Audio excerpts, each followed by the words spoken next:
Bueno, continuamos con el módulo 2 de cicatrización, clases de materiales de la Cátedra de Técnica Quirúrgica de la Universidad Central de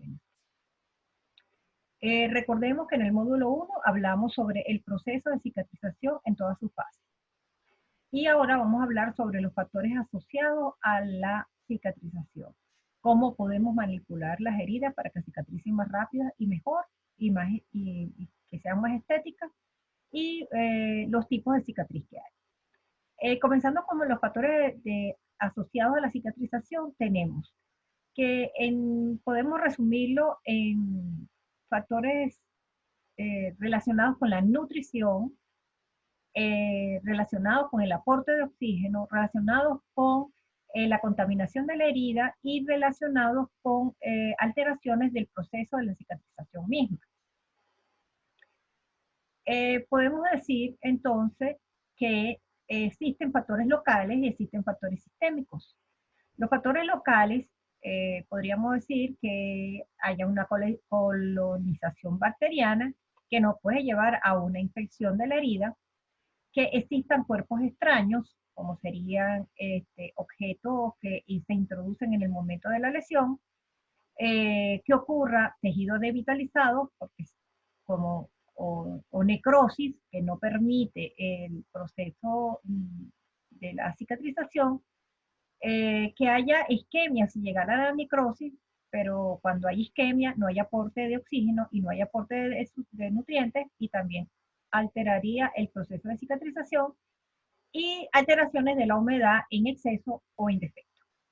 También tenemos factores sistémicos, que si a la larga vemos que la lesión se reduce a también a falta de aporte de nutrientes, falta principalmente de oxígeno y alteración del sistema inmunológico del paciente.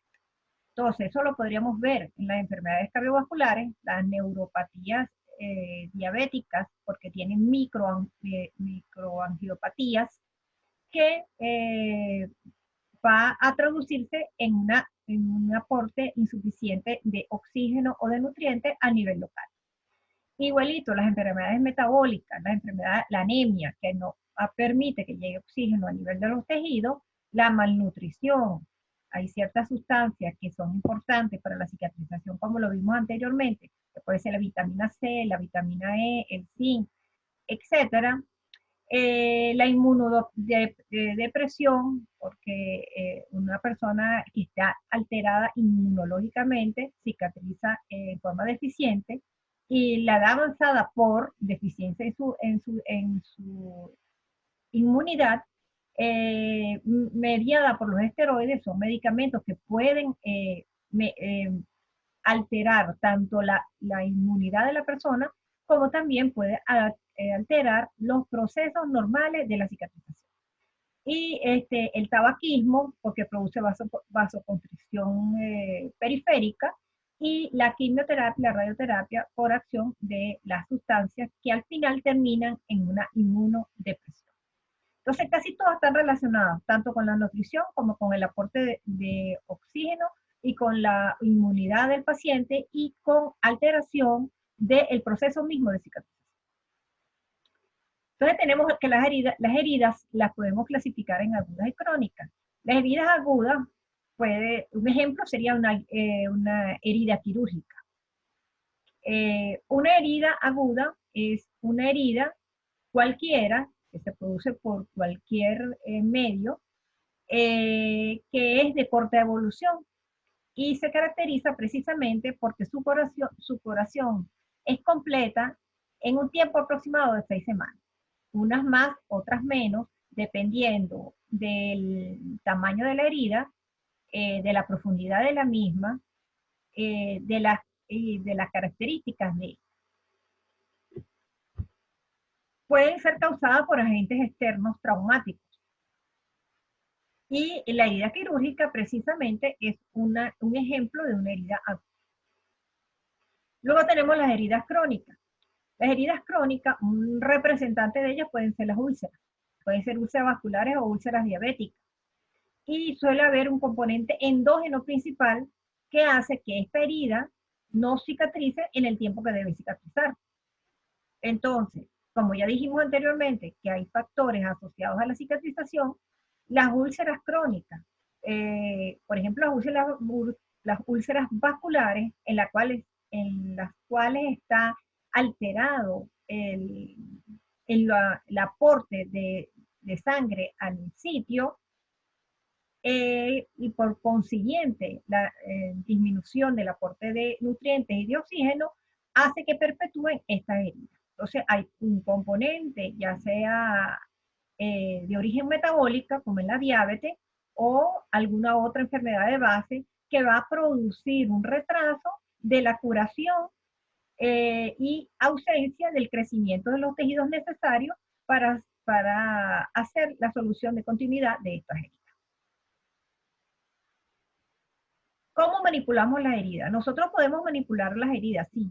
Si una persona tiene una herida profunda y simplemente haces una eh, antisepsia de la zona, retiras los detritus, retiras el cuerpo extraño, etcétera, pero la dejas sin suturar, ella terminaría cerrando por segunda intención. Y esta cicatrización va a ser mucho más larga. Entonces, ¿cómo la podemos manipular las heridas para que cicatricen más rápidas? Bueno, una sería el cierre primario. Y eso ocurre con las heridas quirúrgicas. Hacemos la diéresis y luego hacemos la síntesis. Eso sería el cierre primario. Luego tenemos el cierre secundario por segunda intención. Generalmente ocurre con las úlceras. Son personas que tienen una úlcera ya sea diabética, ya sea vascular o ya sea por presión, en la cual nosotros no podemos suturarla, pero la podemos mantener limpia, sin infección, y ella va a ir cicatrizando lentamente y así se llama por sí sola, y se denomina cierre secundario o cierre por segunda intención. Luego tenemos el cierre terciario o cierre primario tardío. Esto ocurre generalmente a aquellos pacientes que, por ejemplo, en una herida quirúrgica se hizo la diéresis y luego la síntesis, pero esa herida se infectó. Entonces se retiran los puntos, se mejoran las condiciones locales, se logra el tejido de granulación y luego se puede aproximar nuevamente los bordes y hacemos lo que se denomina un cierre terciario o primario tardío. Esto es un cierre primario. Esto es una herida quirúrgica que fue suturada sin ningún problema. Estas heridas, en un término de 8 días, está completamente cicatrizada. Y la característica de esta herida, que es una herida lineal, y la cicatriz va a ser realmente estéticamente aceptable. Luego tenemos la cicatrización por segunda intención. Vemos en estos dos fotos de heridas que pueden cicatrizar por segunda intención. La primera que tenemos aquí es una úlcera. No tenemos la facilidad de acercar un borde al otro para suturar. Entonces, estas pacientes se tratan con curas y con apósitos, dependiendo de la característica de esta úlcera, que sea produzca mucha secreción o esté muy seca. Vamos a utilizar apósitos que son adecuados según en qué fase se encuentre esta úlcera. Lo que queremos es lograr el tejido de granulación para que luego ocurra la epitelización de esta lesión. Estas úlceras tardan mucho más tiempo, son lesiones o heridas crónicas. Y esta va a cicatrizar por un cierre por segunda intención. En este caso, vean que es una herida lineal. Es una herida, obviamente, quirúrgica, que probablemente se infectó, se le retiraron los puntos, se trató, se mejoró sus condiciones locales, se le dio tratamiento con antibióticos si lo requirió en algún momento, se hicieron curas con la frecuencia adecuada a la lesión, y ahorita está en un buen tejido de granulación que lo podemos dejar así y cicatriza por segunda intención. Pero podríamos disminuir el tiempo de cicatrización de este paciente si nosotros resuturamos esta herida y lo convertimos entonces en un cierre por tercera intención o primario tardío. Luego tenemos otras formas de manipular. Sabemos ya por las clases de material de síntesis que los tejidos no todos cicatrizan al mismo tiempo, cada uno tiene su tiempo de cicatrización. Si se cicatrizaran todos al mismo tiempo, tuviéramos un solo material de síntesis y ya, pero no, la mucosa cicatriza más rápido que la piel, el tejido vesical cicatriza más rápido que la mucosa en general, el peritoneo cicatriza aún más rápido, entonces se tiene que utilizar materiales adecuados para ese proceso. No podemos, por ejemplo, hacer la síntesis de piel con una estructura altamente reactiva, como saben ustedes que es la seda, porque va a crear un proceso inflamatorio en la zona que va a alterar el proceso de cicatrización. Entonces, si utilizamos el material adecuado, nosotros manipulamos la herida a su favor para su mejor cicatrización. Si utilizamos un material inadecuado, probablemente vamos a entorpecer el proceso de cicatrización, como ocurriría suturar una piel con material de seda, que es altamente reactivo y produce granulomas a cuerpo extraño. Luego tenemos la forma de hacer la diéresis. Nosotros podemos hacer la diéresis con bisturí, como ya saben, en instrumental, ya lo vieron. Lo podemos hacer con electrocauterio, lo podemos hacer con láser. Podemos hacer la diéresis de diferentes maneras. Pero la mejor para tener una buena síntesis y posteriormente una buena cicatrización es el bisturí frío o escalpelo, que ya lo habíamos visto en instrumental. Luego tenemos el electrocauterio, que es lo que lo utilizamos comúnmente. ¿Qué pasa con el electrocauterio? Ella emite calor y el calor no lo podemos controlar en un punto. Generalmente en el sitio donde estamos cortando, cortando o haciendo la coagulación, no solamente ese sitio se ve afectado, sino también alrededor de esa célula, de ese sitio, muchas células son afectadas y crea un proceso inflamatorio en la zona que altera el proceso de cicatrización. O sea, si nosotros hacemos una diéresis con electrocauterio y una diéresis con el bisturí frío o el escalpelo, probablemente vamos a notar que la cicatrización va a ser mejor cuando hacemos la diéresis con bisturí frío. El láser también altera o afecta el proceso de cicatrización, pero el láser, nosotros al calibrarlo podemos controlar la penetración del calor o del daño celular que hacemos al utilizarlo. Es mucho más preciso y por lo tanto debería producir menos daño que el electrocauterio, en la cual nosotros no controlamos la penetración del calor y el daño celular lesional. Luego tenemos los antisépticos. Los antisépticos, se los dije también en la clase de asepsia, antisepsia y desinfección, los antisépticos no pueden ser utilizados en heridas abiertas. Los antisépticos se utilizan para piel intacta. Los antisépticos producen un efecto deleterio sobre las células que intervienen en el proceso de cicatrización. Y ya ustedes habiendo visto cómo es el proceso de cicatrización, las células que intervienen en ese proceso actúan en todas las fases, no solamente fagocitando las sustancias de desecho de las bacterias y fagocitando también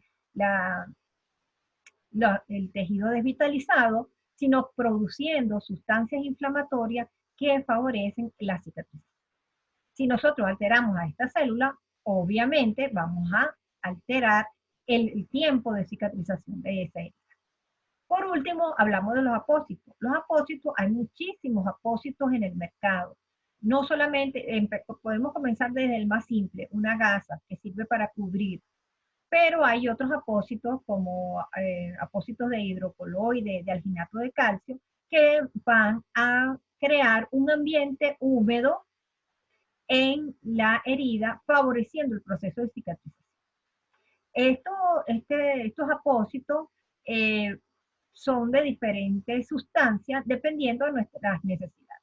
Si tenemos una herida que produce mucho líquido, utilizamos apósitos que absorben estos líquidos e impiden la maceración del tejido.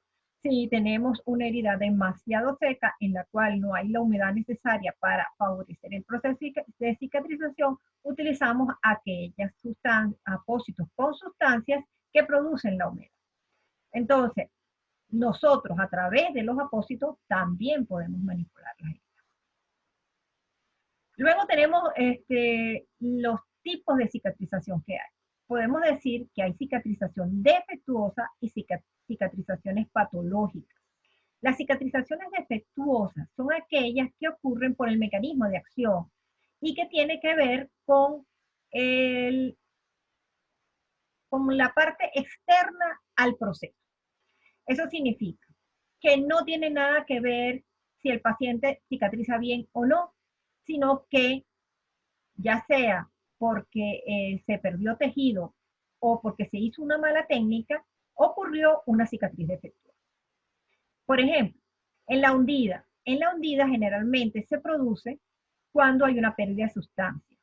Un paciente que tuvo un accidente y en la cual perdió parte de su tejido. Las cicatrices separadas son aquellas en que los bordes están sometidos a tensión en sentidos opuestos y por lo tanto abren la herida. ¿Y dónde ocurre eso? Ocurre cuando nosotros suturamos zonas de pliegue o zonas de alta tensión y no tomamos las medidas necesarias que después de suturarlos, inmovilizarlos por un tiempo para que el movimiento no intervenga en el proceso y separe la herida. Irregulares. Esto tiene que ver con el objeto que produce la herida. Por ejemplo, objetos contundentes o contusos. Son heridas contusas que pueden ser producidas también por traumatismo, en la cual estalla el tejido. No es que se abre en línea, sino que estalla. Por eso sus bordes son anfractuosos.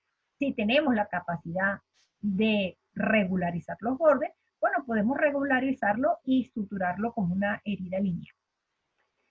Luego tenemos las heridas adheridas, perdón, las cicatrices adheridas. Son aquellas cicatrices que cuando la persona contrae el lugar en donde se encuentra esta cicatriz, se observa un hundimiento. O ellas normalmente se ven hundidas. No quiere decir que sea una cicatriz hundida, porque ahí no hubo pérdida de sustancia. Lo que pasa que es una cicatriz en la cual sus planos superficiales se adhirieron a los planos profundos. Entonces, da la apariencia de hundida. Y esto generalmente ocurre en aquellas heridas que han sido resuturadas, o sea, como aquellas que han sido, que se le ha hecho un cierre terciario o un cierre primario tardío. Luego tenemos las cicatrices marcadas. Las cicatrices marcadas pueden ocurrir por mala técnica. Pueden ser puntos muy apretados, puede también ser producida por el sitio en donde ocurrió la herida. Por ejemplo, la piel gruesa de las manos y de la espalda generalmente tardan un poco más de tiempo en cicatrizar. Es importante saber eso, porque las zonas tienen diferentes tipos, incluso la piel tiene diferentes tipos de vascularización. Nosotros tenemos mayor vascularización a nivel de la cara que a nivel de las piernas. Entonces, luego que a nivel del abdomen.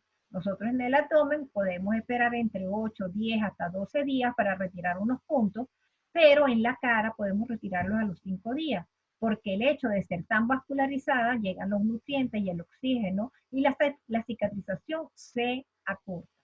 Entonces, una cicatriz una marcada puede ocurrir en la piel gruesa de las manos y en la espalda. y en la zona de la espalda generalmente tiene varios sitios, varias fuerzas de tensión que puede separar la herida y además de producirla marcada, la hace separada. Luego tenemos las heridas, las cicatrices, perdón, cicatrices montadas. La cicatriz montada es una mala coaptación de los bordes. Eso es una mala coaptación, o sea, una mala técnica. Simplemente no afronta los bordes, sino que una solapa queda sobre la otra. Una cicatriz montada no necesariamente es por mala coaptación de los bordes, sino también en aquellos casos ocurre en cicatrices de tipo circulares o tipos semicirculares, por ejemplo, en zonas de alta cantidad de tejido linfático, en la cual se sutura y el edema que ocurre en el borde convexo hace que se vea prominente y por lo tanto de la apariencia de montada y no es porque está solapada. ¿Okay? Luego tenemos las cicatrices patológicas. Se llaman patológicas porque ocurre alguna anormalidad en el paciente mismo que la genera. Entonces, entre ellas tenemos las dos primeras que son calcificadas y degeneradas, que generalmente se producen por microtraumatismos constantes. Puede ser una persona que tenga una cicatriz cercana a la hebilla de un cinturón y que constantemente tenga microtraumatismo que puede no ser evidente para esa persona y ocurren una de estas dos patologías o cicatrices patológicas. Tiene depósitos anormales de calcio o pueden las células degenerar en un cáncer de piel. Luego tenemos las cicatrices hipertróficas y queloideas y esto tiene que ver con el proceso mismo de cicatrización. Hipertrófica porque produce exceso de colágeno y las queloideas ya es una patología que altera no solamente la cicatriz, sino que invade el tejido sano. Las hipertróficas se confinan solamente a la cicatriz. Y las queloideas invaden el tejido sano. Pueden ser heridas sumamente pequeñas que cuando la cicatrización ocurre de una forma exagerada, invaden al tejido sano.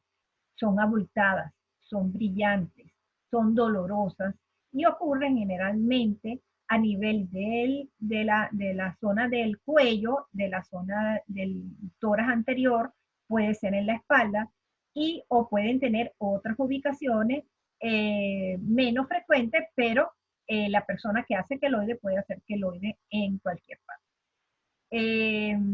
Las hipertróficas están confinadas solamente a la cicatriz, son abultadas, son de color blanquecino, pero no son dolorosas. El tratamiento de las cicatrices, tanto hipertróficas como queloideas, puede incluir la resección de la misma y la resutura, pero una persona que hace queloides probablemente lo va a formar de nuevo. Entonces existen otro tipo de tratamiento, ya sea inyecciones de esteroides, ya sea radiaciones con fines antiinflamatorios, porque esto es un proceso inflamatorio de la cicatriz que perdura en el tiempo, y o tratamientos con láminas de silastic para de forma mecánica inhibir su crecimiento. Las calcificadas también pueden ser resecadas, las degeneradas también, dependiendo de a qué degeneraron, a qué tipo de patología degeneraron, el tratamiento va a ser de acuerdo a eso. Gracias, espero que no tengan ninguna duda y si la tienen, por favor, no me la pueden hacer llegar a través del correo que va a estar en la parte de abajo del video. Hasta luego.